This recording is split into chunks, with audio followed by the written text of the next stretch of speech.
Hey guys, this is Anjali from Let's Learn Biology with Me. ये हमारा cell the unit of life का 6 lecture है। अभी तक हमारे 5 लेक्चर कंप्लीट हो चुके हैं। अभी हमने लास्ट लेक्चर में, जैसा कि आप लोगों को याद होगा, हमने लास्ट लेक्चर में सरफेस वॉल्यूम रेशियो के बारे में बात करी थी एंड सेलुलर टोटिपोटेंसी के बारे में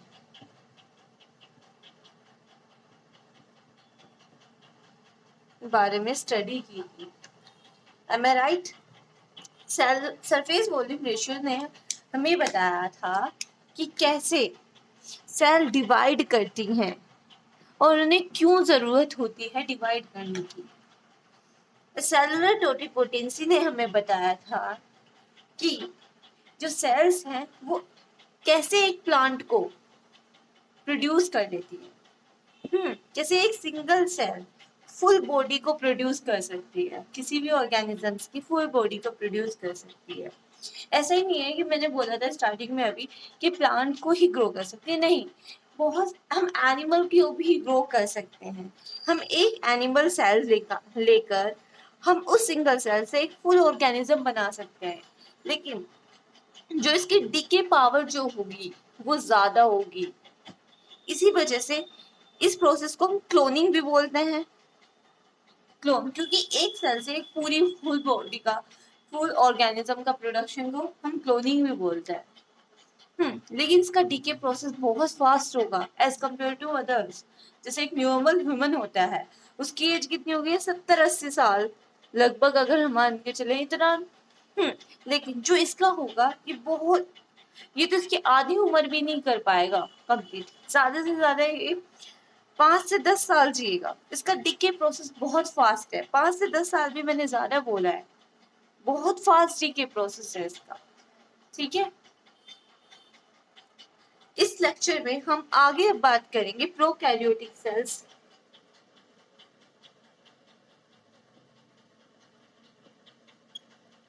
एंड यूकैरियोटिक सेल्स के बारे में।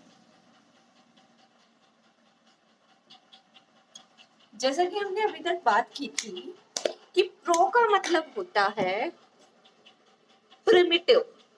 क्या? प्रिमिटिव। एंड कैरियो का मतलब होता है न्यूक्लियस। मतलब वो सेल जिसमें प्रिमिटिव टाइप का, मतलब पुराना कुछ प्रिमिटिव टाइप का न्यूक्लियस होता है, उन सेल को हम बोलते हैं प्रोकैरियोटिक सेल। लेकिन यू का मतलब होता है न्यू और कैरियो का मतलब फिर से न्यूक्लियस। तो मतलब जिन भी न्यू तरह का न्यूक्लियस होता है उन्हें बोलते हैं यूकैरियोटिक सेल्स। अब अच्छे से समझेंगे इस चीज को, ये तो नाम का मतलब है, ठीक है। अब इसकी हम डिटेल में स्टडी करेंगे। पहले बात करते हैं हम बेसिक डिफरेंस की कि जो प्रोकैरियोटिक सेल्स है, सिर्फ प्रो और यू लिख रही हूं मैं, प्रो यू।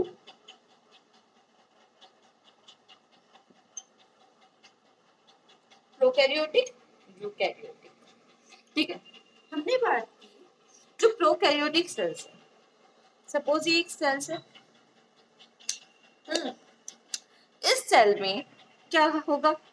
बाहर क्या होगी? एक सेल वॉल होगी, क्योंकि प्रोकैरियोटिक सेल्स में बाहर हमें सेल वॉल देखने को मिलती है। इसमें बेसिकली ज्यादातर जो होते हैं वो आते हैं बैक्टीरिया। कौन आते हैं?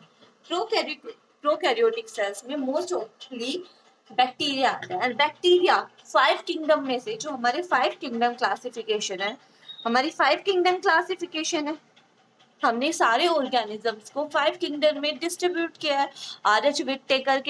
विटेकर ने काम किया था, तो उन्होंने 5 ग्रुप में डिवाइड किया था, मोनेरा, प्रोटिस्टा, प्लांटी, एल्गी और एनिमिलिया। ठीक है, तो उनमें से जो पहला ग्रुप है मोनेरा, उसमें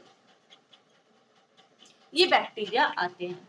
ठीक है, अब जो हमारे बैक्टीरिया हैं ये भी 2 तरह के होते हैं, यू बैक्टीरिया और आर के बैक्टीरिया।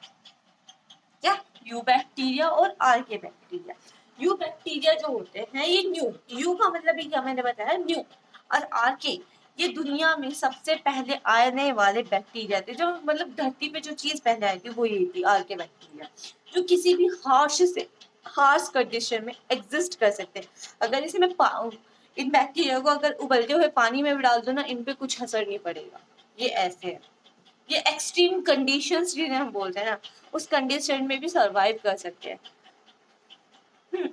तो समझ आया, प्रोकैरियोटिक में बेसिकली बैक्टीरिया आते हैं जो मोनेरा किंगडम मोनेरा में आते हैं, और जो मोनेरा किंगडम मोनेरा में दो टाइप के बैक्टीरिया एग्जिस्ट करते हैं, eukaryotic, archaebacteria, sorry eubacteria, eukaryotic बोल दिया, archaebacteria and eubacteria, समझे। अब देखो जो बैक्टीरियाज होते हैं इनके बारे में देखने को मिलती है सेल वॉल, क्या सेल वॉल, देन अंदर देखने को मिलती है हमें फिर सेल मेम्ब्रेन, ये दिख रही है दिस इज सेल मेम्ब्रेन, ठीक है। लेकिन ये तो होगी अब देखो यहाँ पे जो हमारे ये जो डीएनए, अब इनका प्रोकैरियोटिक का जेनेटिक मटेरियल जो होता है, मैंने पुराने लेक्चर्स में बताया था कि इनका जो जेनेटिक मटेरियल होता है हम इसे न्यूक्लियोइड बोलते हैं। ये न्यूक्लियस से डिफरेंट होता है, क्यों होता है? पहली चीज, इसके चारों तरफ कोई भी न्यूक्लियर मेम्ब्रेन नहीं होती, न्यूक्लियर मेम्ब्रेन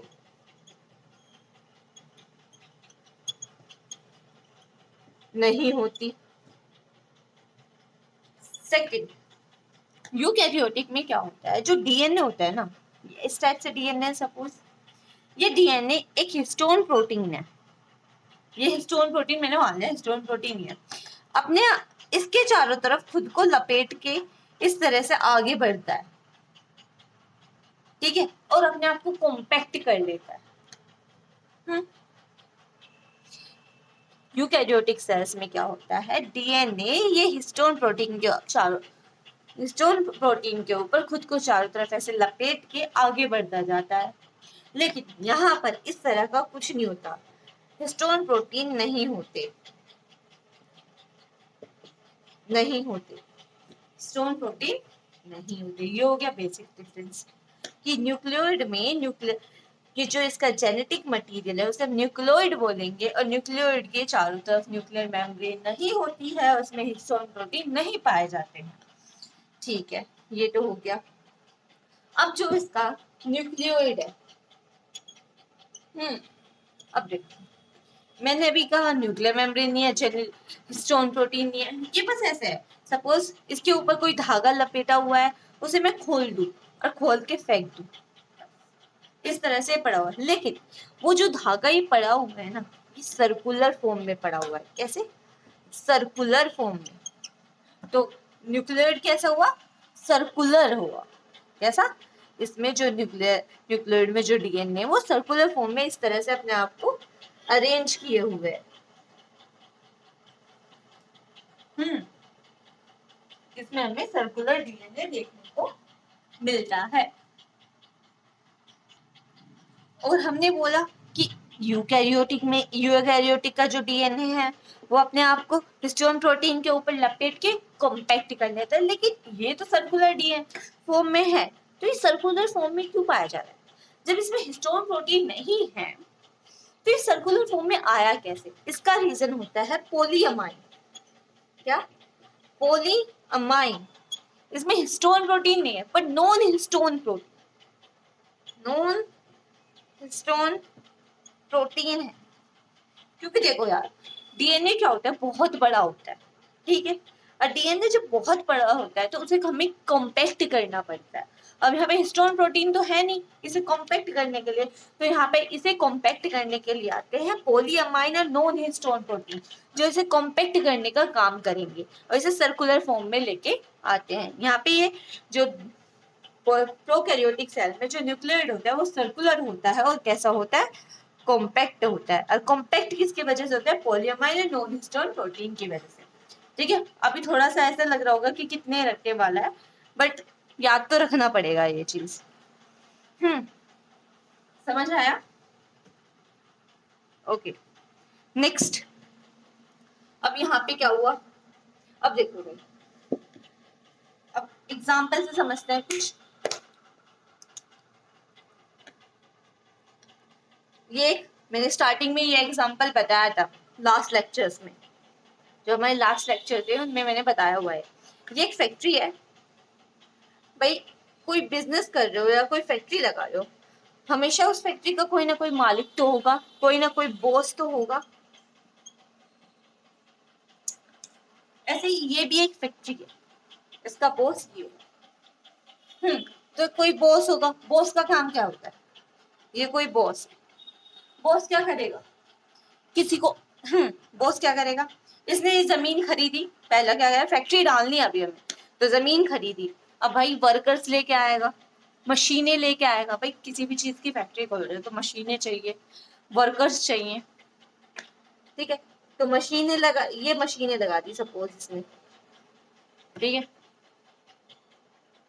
और ये हो गए वर्कर्स,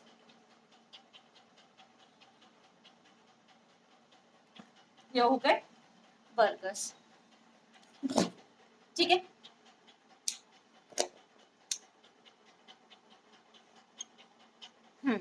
ये हो गए वर्कर्स। अब ये जो बॉस है, ये यहाँ पे इनके बीच में खड़ा है और इन लोगों को इंस्ट्रक्शन दे रहा है।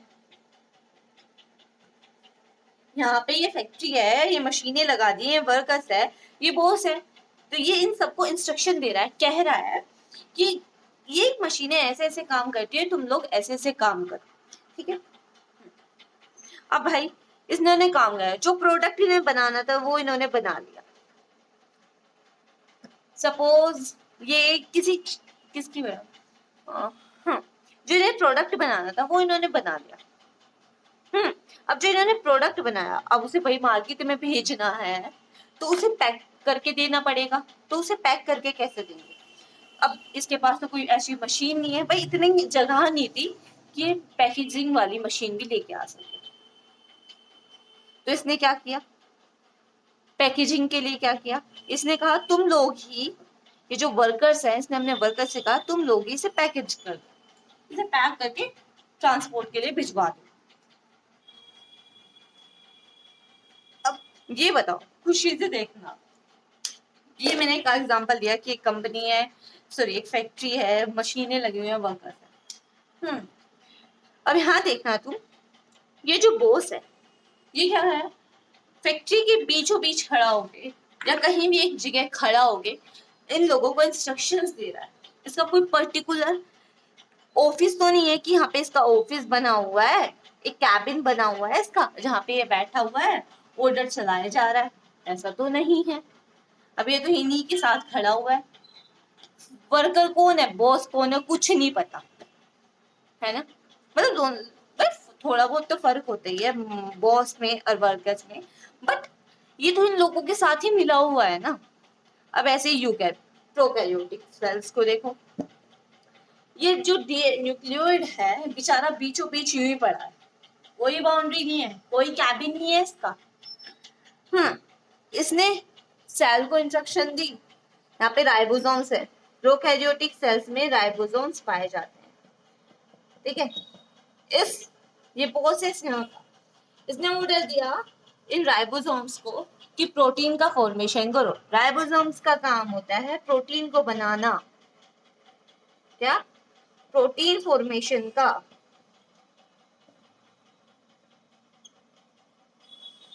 तो अब ऑर्डर कौन देगा बनाने का, ऑफकोर्स जेनेटिक मटेरियल। इस जेनेटिक मटेरियल ने राइबोसोम को ऑर्डर दिया कि तुम प्रोटीन का फॉर्मेशन करो, तो इसके ऑर्डर पे राइबोसोम ने प्रोटीन बनाया।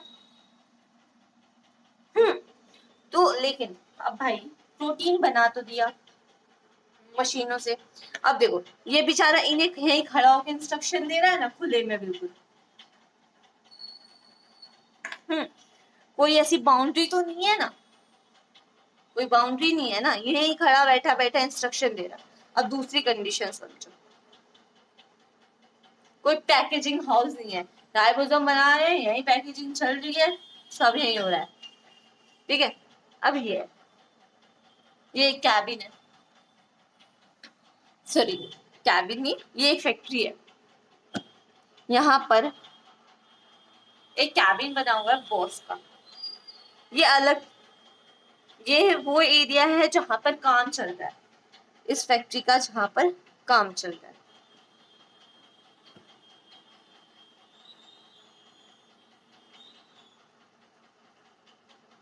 ठीक है, इस जगह है power house.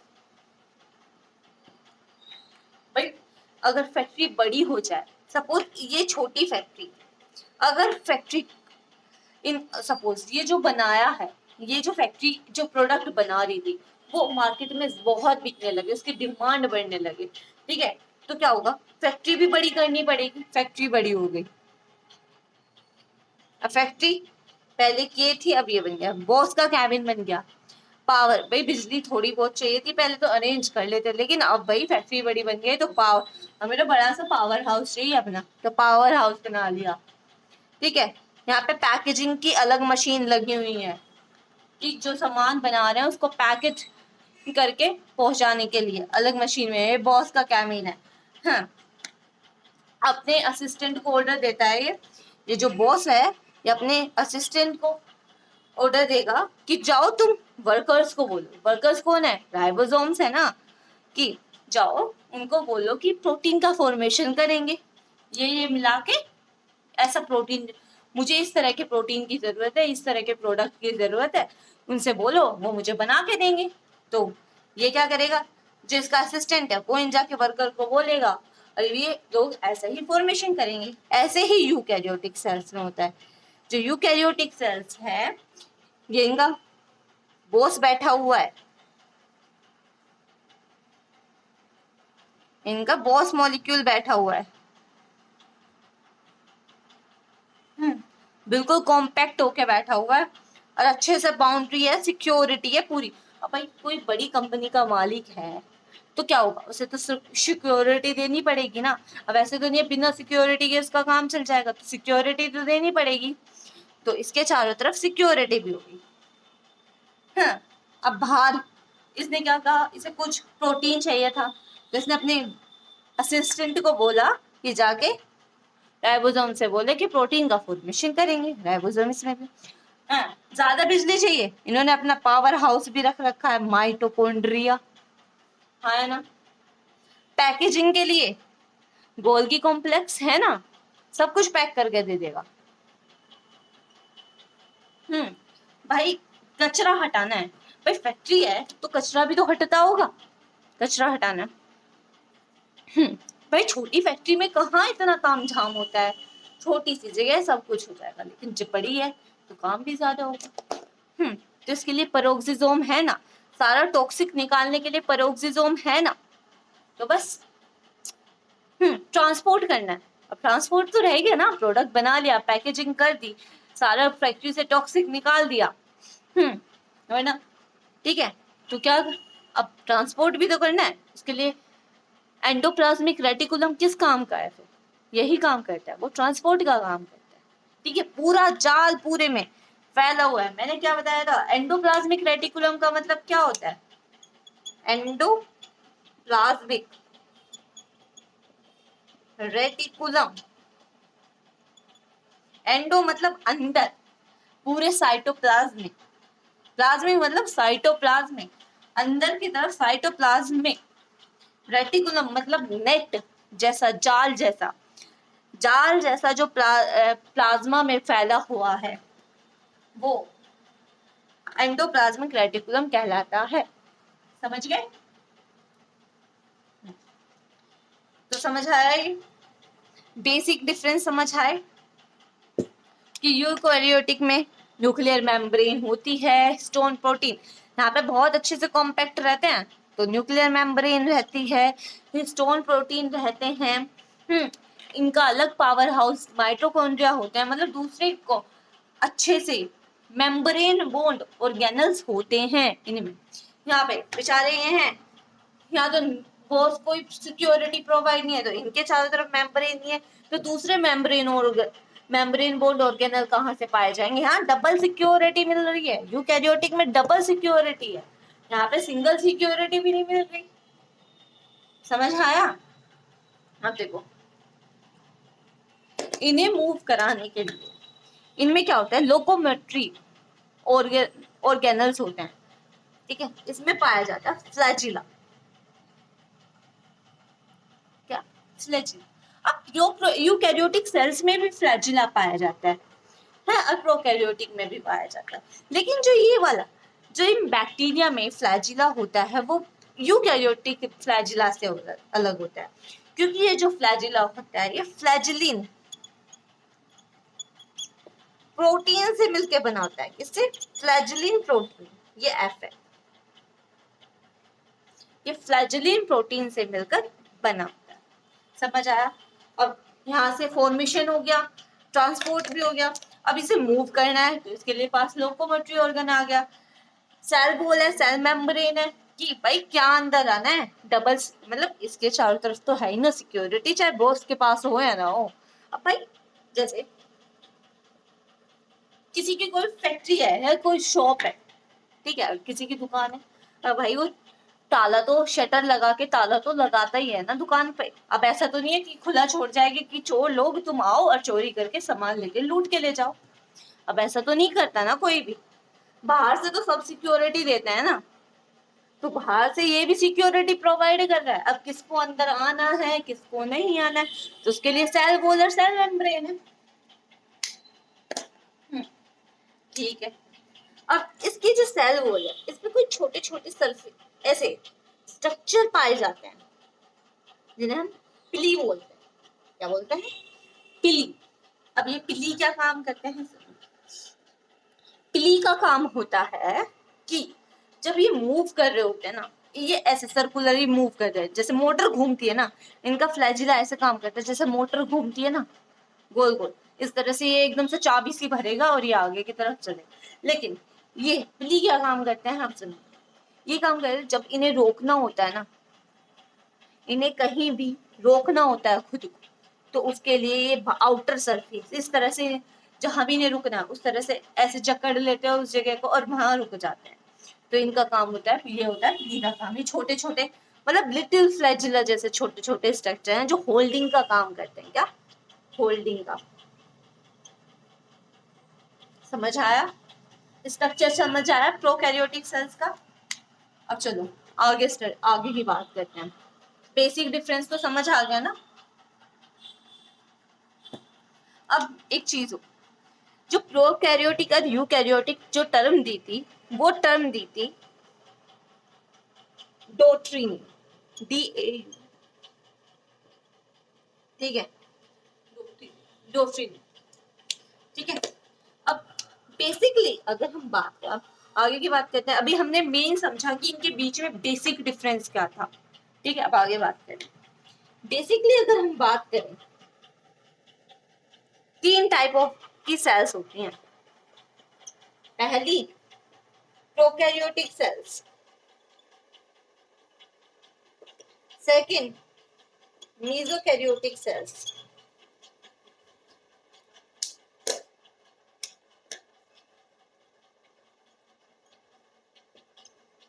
Third eukaryotic cells.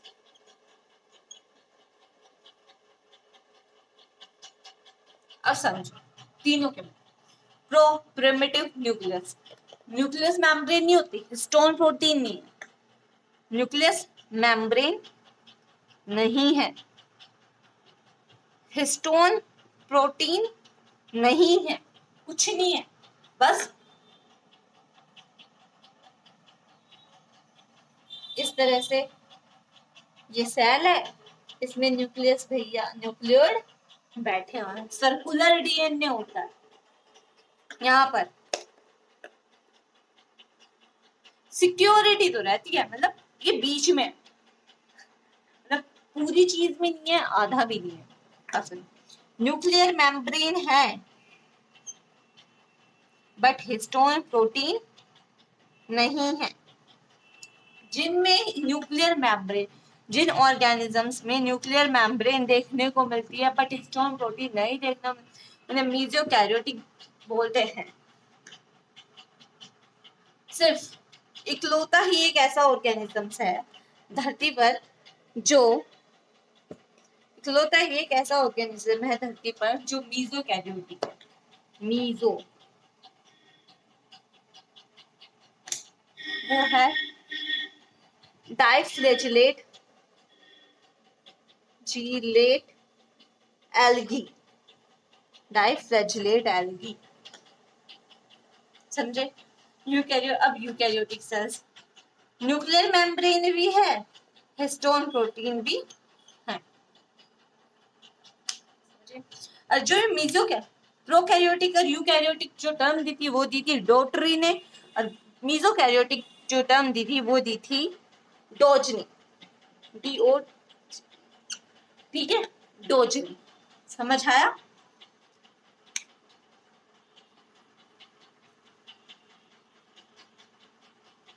अब आगे की बात करते हैं, एनसीईआरटी पे पहुंचते हैं। अब हम एनसीईआरटी की देखेंगे, एनसीईआरटी क्या बोल रही है प्रोकैरियोटिक सेल्स के बारे में।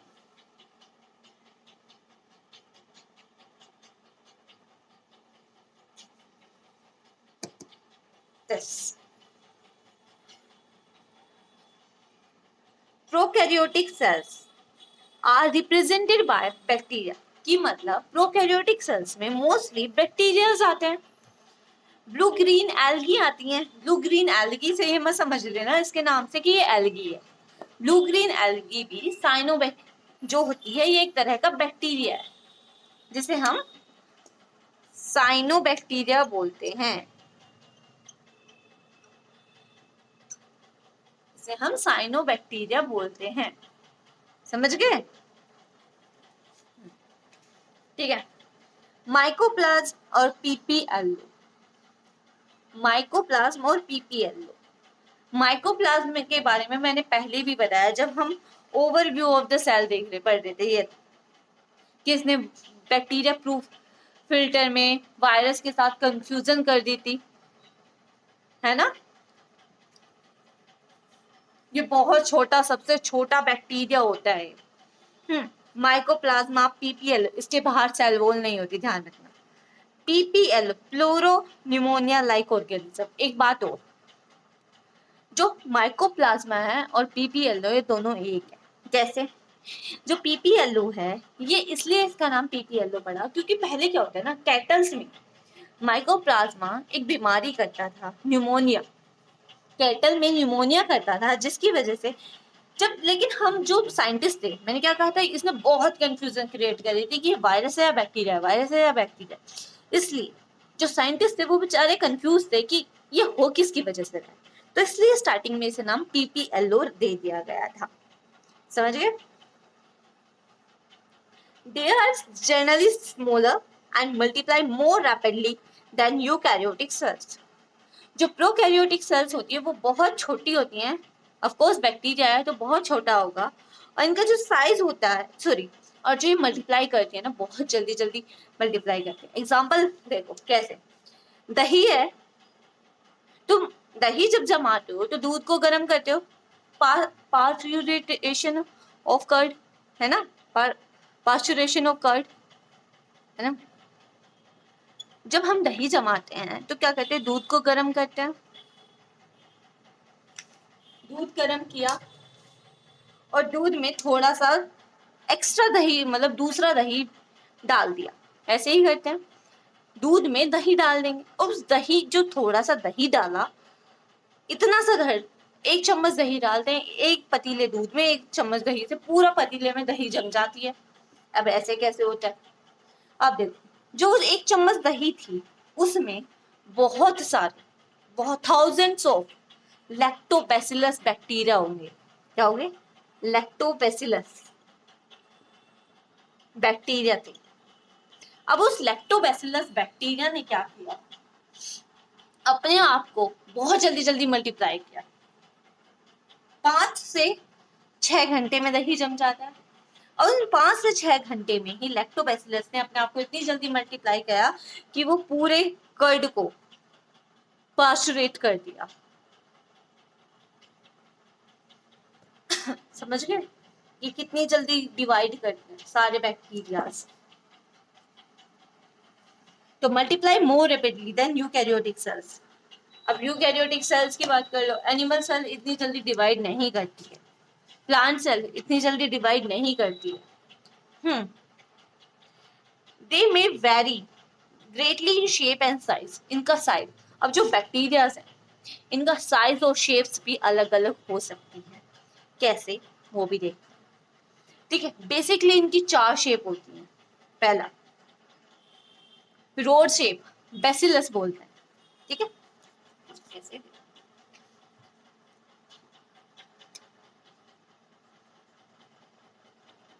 रोड शेप, जैसे हम बेसिलस बोलेंगे इस तरह से। ठीक है, नेक्स्ट है कोकस, जो स्फेरिकल शेप होती है, मतलब इस तरह की शेप। विब्रो, कोमा,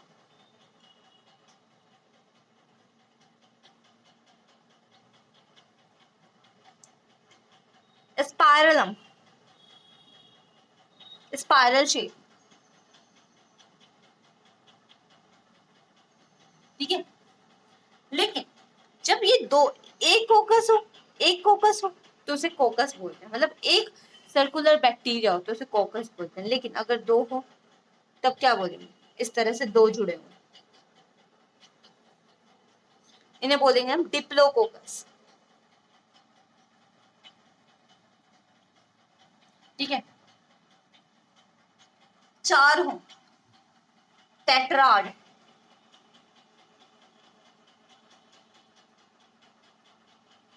एक लंबी चैन हो स्टेप, चैन स्टेप हो गई ना, स्टेप जैसा हो गया,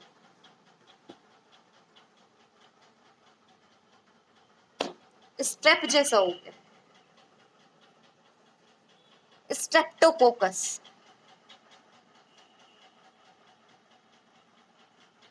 क्यूब शेप में हो, अगर बैक्टीरिया ऐसे क्यूब शेप में अरेंज हो।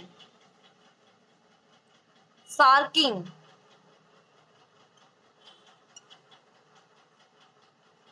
जब बंच ऑफ बैक्टीरिया हो, बंच ऑफ कोकस। Staphylococci, staphylococcus. समझ गए, देखो कितनी वेरी करती है शेप, एक से ही कितना वेरिएशन आ जाता है। नंबर बड़ा वेरी कर गई, नाम भी वेरी कर गया, फंक्शन भी वेरी कर जाएगा। ठीक है,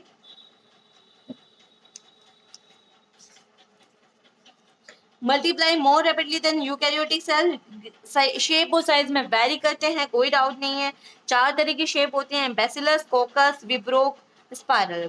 विब्रस जो बेसिलस होती है उसे रोड लाइक शेप, रोड जैसे बैक्टीरिया होते हैं। कोकस में circular spherical, vibrio comma shape, spiral spiral जैसे।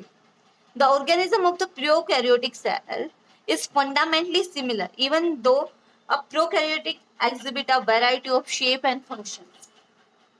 मतलब अब देखो, इसकी शेप ही कुछ न, कोई भी हो कोई फर्क नहीं पड़ता, फंक्शन कुछ भी कर रहा हो कोई फर्क नहीं पड़ता भाई। डिफरेंट डिफरेंट बैक्टीरिया है तो डिफरेंट फंक्शन तो करेगा, लेकिन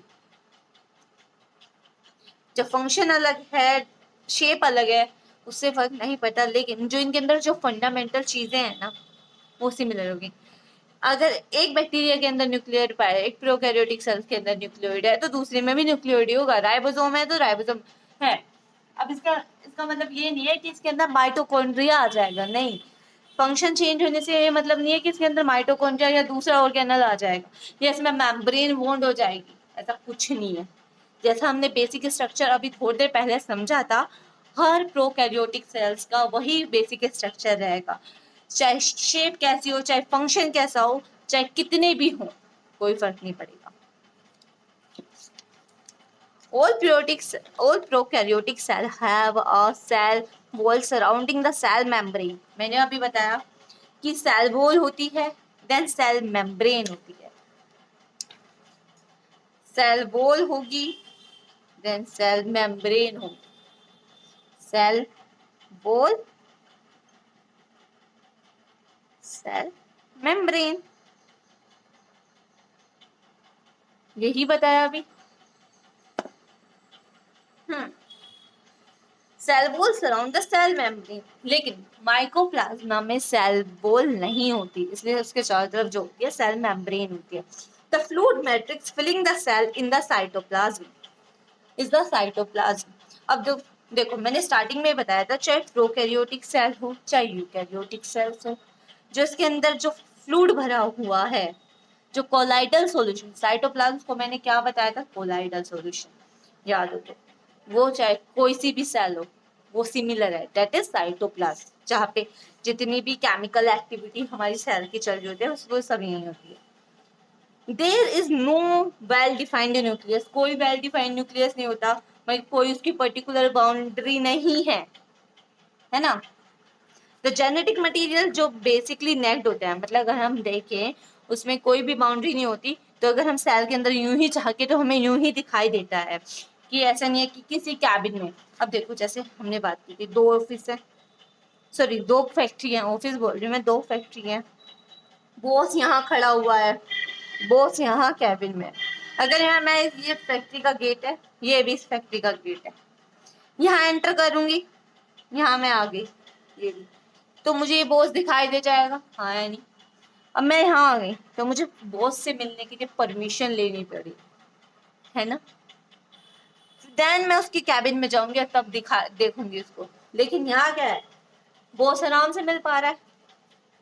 तो जो जेनेटिक मटेरियल होता है बेसिकली नेकेड होता है और no envelope by nuclear membrane, कोई न्यूक्लियर मेम्ब्रेन नहीं होती।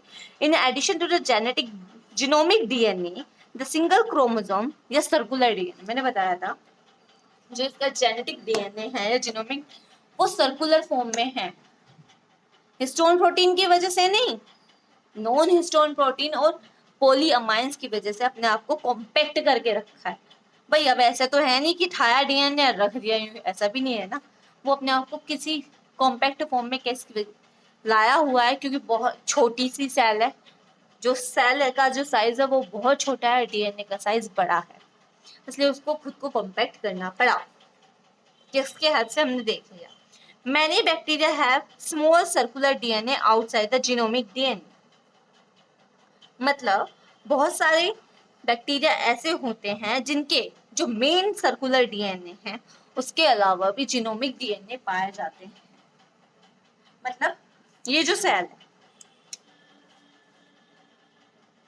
ये एक सेल होगी, ये इसका मेन सर्कुलर डीएनए हो गया, ये बॉस है, ये वाला तो बॉस है। अब इसके अलावा भी छोटे छोटे सर्कुलर डीएनए पाए जाते हैं, छोटे छोटे, ध्यान रखना बड़े नहीं है, बॉस मॉलिक्यूल तो बड़ा है, बॉस ऑफ कोर्स इसका डीएनए मॉलिक्यूल बड़ा है, ये छोटे छोटे पाए जा रहे हैं। अब इनका बेसिकली इतना काम नहीं है, ठीक है। मेन जो काम कर रहा है, इंस्ट्रक्शन जो दे रहा है, अब ये नहीं है कि डीएनए तो इनके पास भी है तो इंस्ट्रक्शन ये भी दे रहे होंगे, नहीं, ये तब काम आते हैं जब इनकी जरूरत होती है। अब ऐसा नहीं है कभी भी ये कूद पड़ेंगे यहाँ पर, नहीं, ये तब काम आएंगे जब इनकी जरूरत होगी, समझ गए। These circular DNA are called plasmid, क्या, प्लाज्मिड। इनका एक इम्पोर्टेंट जो काम होता है ना, सपोज अगर हमें इस बैक्टीरिया के बारे में, सपोज ये बैक्टीरिया की सेल थी, ये बैक्टीरिया की सेल थी, अब मुझे इसके बारे में इंफॉर्मेशन चाहिए, तो मैं इसके जो मेन डीएनए है उसकी जगह में ये प्लाज्मिड को निकाल के, जो छोटा स्मॉलर डीएनए था जिसे हमने प्लाज्मिड कहा, उसे निकाल के इसकी पूरी इंफॉर्मेशन मैं ले सकती हूँ, समझ गए। The smaller DNA are called plasmid. The plasmid DNA confirm contain unique phenotypic character. इसमें बहुत सारे unique phenotypic character होते हैं in such bacteria. One such character is resistant to the antibiotic. In higher classes you will learn about the plasmid. ठीक है, देखिए, अब जो प्लाज्मिड है ना, जब आप लोग 11th क्लास के बच्चों के लिए बोल रही हूँ, ना कि नीट वालों के लिए बोल रही हूँ, जब आप लोग 12th क्लास में आ जाओगे तो आप बायोटेक्नोलॉजी पढ़ो।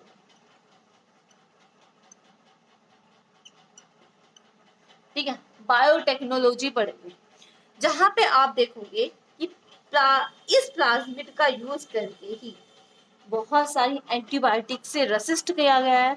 एंटीबायोटिक का रेसिस्टेंस मतलब एंटीबायोटिक को बनाया गया है। कि किसी चीज को कैसे इस चीज से बचाया जा सकता है।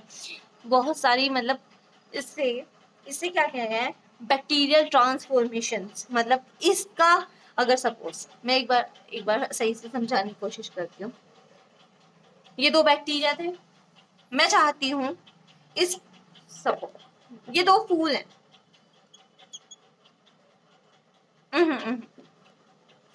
ये दो बैक्टीरिया हैं, ए बैक्टीरिया, बी बैक्टीरिया। ये क्या करता है, इस बैक्टीरिया में पावर है बहुत ज्यादा मल्टीप्लाई करनी, बहुत जल्दी जल्दी मल्टीप्लाई करता है। ये बैक्टीरिया थोड़ा स्लो मल्टीप्लाई करता है, पर इसके पास दूसरा फंक्शन है कोई जो बहुत अच्छा है, इससे बहुत अच्छा है। मैं चाहती हूँ इस जो मल्टीप्लीकेशन की पावर है वो इसमें आ जाए, तो मैं क्या करूंगी, इसका अब ये नहीं है इसका जो बोस डीएनए वो ले लूं, नहीं, तो मैं क्या करूंगी, इसका जो एक प्लाज्मिड है ना वो इसमें ट्रांसफर कर दूंगी। समझ गए, जिसे हम बायोटेक्नोलॉजी के अंदर स्टडी करेंगे। तो आप लोगों की ज्यादा तामझाम समझने की जरूरत नहीं है। अभी जब हम इसमें, अभी तो हम ब्रीफ ले रहे हैं। मैंने क्या कहा था कि एनसीईआरटी तो पढ़ाऊंगी, लेकिन एनसीईआरटी से ऊपर लेके जाऊंगी। एनसीईआरटी तो हमारा बेस है, समझ रहे हो। तो क्या है, अब देखो, ये सेल थी, ये मेन सर्कुलर डीएनए है। छोटे छोटे डीएनए भी पाए जाते हैं जिन्हें हमें प्लाज्मिड बोलते हैं। इनके बहुत इंपॉर्टेंट फंक्शंस होते हैं जिन्हें हम बाद में स्टडी करेंगे। अगर आप लोग इस प्लाज्मिड के बारे में जानना चाहते हो और प्रोकैरियोटिक सेल्स को और भी डिटेल में पढ़ना चाहते हो, तो प्लीज मेरे आने वाले वीडियो का वेट कीजिए, क्योंकि आज का लेक्चर यहीं खत्म होता है। Thank you very much, and please मेरे चैनल को सब्सक्राइब कीजिए, वीडियो को लाइक कीजिए, वीडियो को शेयर कीजिए, और कोई भी डाउट हो तो प्लीज कमेंट कीजिए। Thank you very much.